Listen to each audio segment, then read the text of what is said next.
Baik, kalau tadi kita sudah membahas agen sosialisasi yaitu teman sebaya, saatnya kita beralih ke agen sosialisasi yang selanjutnya yaitu lembaga pendidikan. Kalau secara formal nih ya, lembaga pendidikan itu kan punya fungsi sebagai lembaga yang mengajarkan membaca, menulis, berhitung, tapi ternyata di balik itu semua, lembaga pendidikan juga mengajarkan tentang aspek kemandirian, universalisme, prestasi, dan lain sebagainya. Sebagai media sosialisasi nih ya, lembaga pendidikan itu kalau kata Emil Durkheim punya fungsi dan peran, diantaranya yang pertama adalah menanamkan nilai-nilai. Artinya memang lembaga pendidikan punya tujuan untuk menanamkan nilai agar masyarakatnya atau anak-anaknya yang diajarkan itu bisa hidup beradaptasi dengan masyarakat sekitar ya.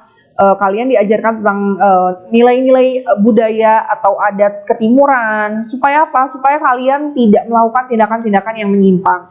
Kemudian yang selanjutnya adalah mengajarkan peranan sosial. Artinya apa Bunda? Artinya kalian diajarkan menjadi punya peran, bukan menjadi diri orang lain, tapi punya tugas tertentu yang itu adalah bagian dari hak dan kewajiban kalian ketika menyandang peran tersebut.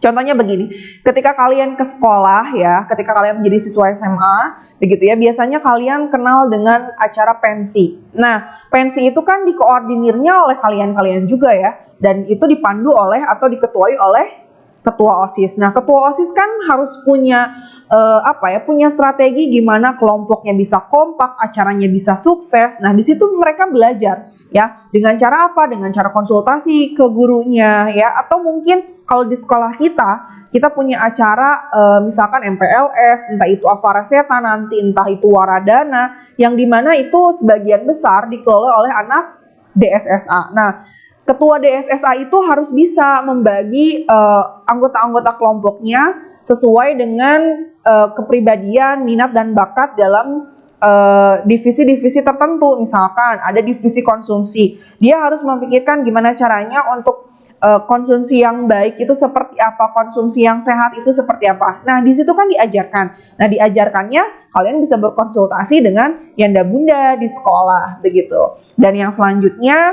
lembaga pendidikan itu punya fungsi dan peran untuk memiliki atau bisa memelihara integrasi sosial ya. Artinya memang setelah kalian mempelajari nilai, norma yang berlaku di dalam masyarakat, kalian juga harus bisa menghargai perbedaan, harus punya toleransi agar tercipta integrasi sosial atau satu kesatuan, begitu ya. Kemudian lembaga pendidikan juga diharapkan mempunyai fungsi dan peran untuk melahirkan terobosan-terobosan baru. Artinya apa? Setelah kalian belajar di sekolah, setelah kalian dihadapkan dengan fenomena di masyarakat itu seperti apa, sekolah itu berharap ya, lembaga pendidikan itu berharap supaya kalian itu punya inovasi, punya kreativitas dalam menghadapi masalah-masalah yang mungkin sekarang dihadapi atau mungkin masa yang akan datang begitu ya. Jadi kalian itu diharapkan mampu berpartisipasi aktif dalam penyelesaian masalah yang ada di lingkungan kalian. Ya seperti contohnya kita belajar design thinking ketika MPB ya. Nah, itu salah satu bentuk di mana lembaga pendidikan itu ingin melahirkan generasi-generasi yang bisa menghasilkan terobosan-terobosan baru, ya. Dan yang terakhir, ini yang paling penting dari lembaga pendidikan, mau sekolah, mau lembaga pelatihan ya, yaitu membentuk kepribadian siswa. Ya, ini sangat penting. Generasi yang dibutuhkan oleh saat ini oleh Indonesia adalah generasi berkarakter. Artinya mereka punya karakter yang bisa membedakan dengan orang lain ya. Seperti yang kalau kalian ketahui di SMA kita punya pola belajar disiplin dari jam 7 sampai pukul 3. Kita pengen lihat nih, apakah dengan sekolah pukul 7 ini kalian disiplin, kalian tanggung jawab, kalian bisa manajemen waktu, kalian bisa membagi waktu kalian mengerjakan tugas dan lain sebagainya. Contohnya yang seperti yang sekarang kita lakukan, kalian dihadapkan dengan minggu pengetahuan, rencana belajar kalian yang buat sendiri, kalian yang menentukan. Itu salah satu bentuk kita mengajarkan kepribadian sama kalian. Kepribadian apa yang ingin kita latihkan? Banyak. Yang pertama adalah kita pengen lihat kalian itu bisa manajemen waktu dengan baik atau tidak.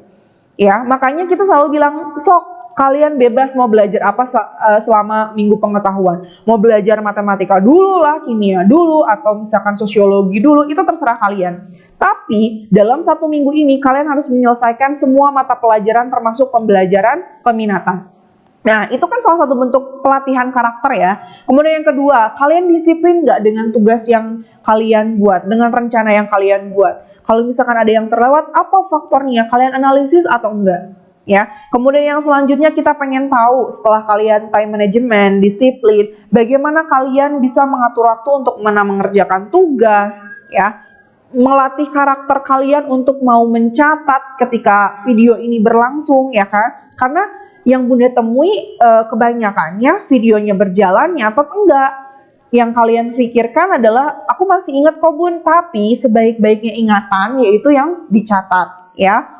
Jadi pada intinya lembaga pendidikan itu membentuk kepribadian siswa. Artinya kita menginginkan, khususnya sekolah kita menginginkan, kita pengen punya generasi-generasi yang tangguh, yang punya daya juang yang tinggi ya. Kalau kalian ingat ketika Zoom pertama kita, Bunda menanyakan, kok kenapa tugasnya seperti ini, bisa dilihat instruksinya seperti apa. Kita juga ingin melatihkan bagaimana kalian berliterasi, membaca sebuah bacaan dengan seksama dan dimaknai itu maksudnya apa. Kan Bunda sudah bilang ketika instruksinya tidak dimengerti, silakan tanya secara langsung kepada Bunda. Ya, itu akan jauh lebih baik. Itu juga melatih karakter kalian untuk berani nggak berkomunikasi dengan orang yang lebih tua. Harus seperti apa adabnya ketika berkomunikasi dengan orang yang lebih tua. Ya, jadi lembaga pendidikan ini merupakan lembaga yang ternyata bisa mempengaruhi kepribadian kalian.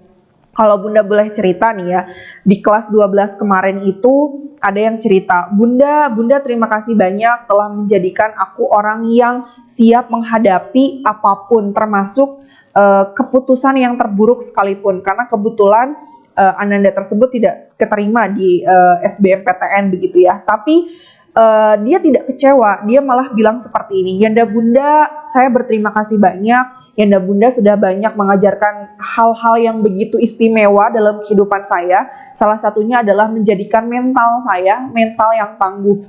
Ya, ketika keputusannya tidak sesuai dengan apa yang diharapkan, ketika hasil yang dihasilkannya tidak sesuai dengan apa yang diharapkan, dia masih punya rasa percaya diri. Oh, ini bukan takdir saya, ini bukan rezeki saya, berarti harus apa yang saya evaluasi ke depannya. Dia malah bilang seperti itu. Artinya apa? Karakter yang dibentuk adalah karakter yang bukan hanya sekedar dia bisa sosiologi nilainya bagus, di 90, di 100, tapi yang Bunda harapkan nih ya, khususnya di mata pelajaran sosiologi, kalian itu pertama, selalu membaca role atau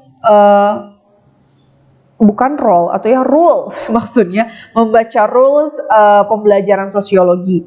Kemudian yang kedua, kalian membaca instruksi setiap ada tugas dari Bunda. Kemudian yang ketiga, tolong kalian selalu disiplin dalam pembelajaran sosiologi. Bunda sebenarnya tidak menuntut kalian nilai 100. Ya 100 adalah bonus kalau kalian prosesnya mengikuti dengan baik. Karena Bunda yakin ketika kalian mengikuti prosesnya dengan baik, ketika kalian menghadapi pembelajarannya itu dengan sungguh-sungguh, hasilnya pun tidak akan mengkhianati. Kalaupun berbeda, berarti kalian harus mengevaluasi diri, apa yang harus saya perbaiki, ya. Yang selanjutnya, agen-agen sosialisasi, yaitu ada media massa dan ada lingkungan kerja. Media massa itu terdiri dari media cetak sama media elektronik. Kalau media elektronik itu seperti TV, radio, internet ya. Kalau media cetak itu seperti tabloid, majalah, dan lain sebagainya. Media massa bisa mempengaruhi kepribadian, Bunda? Iya, bisa. Dari tergantung kualitas dan frekuensi pesan yang dia lihat, dia dengar ya. Salah satu contohnya begini. Ketika kalian sering banget ya melihat iklan-iklan yang ternyata itu mempengaruhi pemikiran kalian tuh menjadi konsumtif.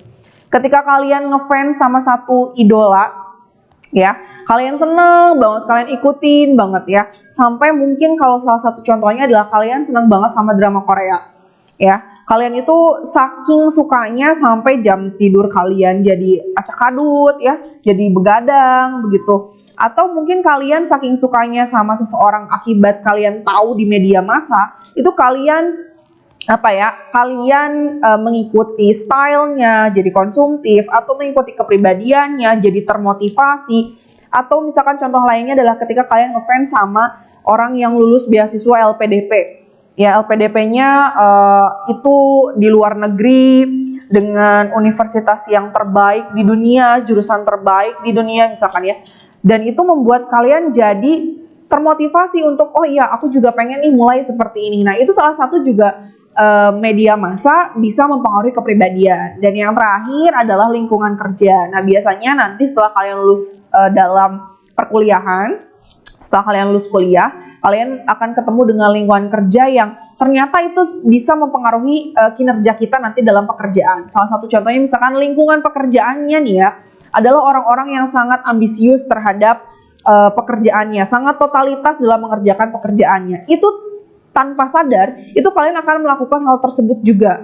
Ya, kan kalau kata hadis begitu ya, ada yang mengatakan bahwa diri kita itu sesuai dengan lingkungan atau teman mainnya kita. Kalau misalkan kalau dalam hadisnya sih, kalau kita bergaul dengan orang yang penjual minyak wangi, ya kita juga akan keikutan wangi. Nah begitupun dalam permainan, dalam bergaul, dalam bersosialisasi, itu mempengaruhi kepribadian kita. Ketika kita bergaul dengan orang-orang yang soleh, dengan orang-orang yang baik, insya Allah kita pun akan kebawa ya. Tapi ketika kita belum bisa memilih, ternyata kita dapat temannya orang yang tidak baik, yang sering bolos, yang sering lepas tanggung jawab, ya lama-kelamaan lambat laun kita juga akan seperti itu. Kenapa? Ya karena kita sering berinteraksi dengan orang-orang yang seperti itu.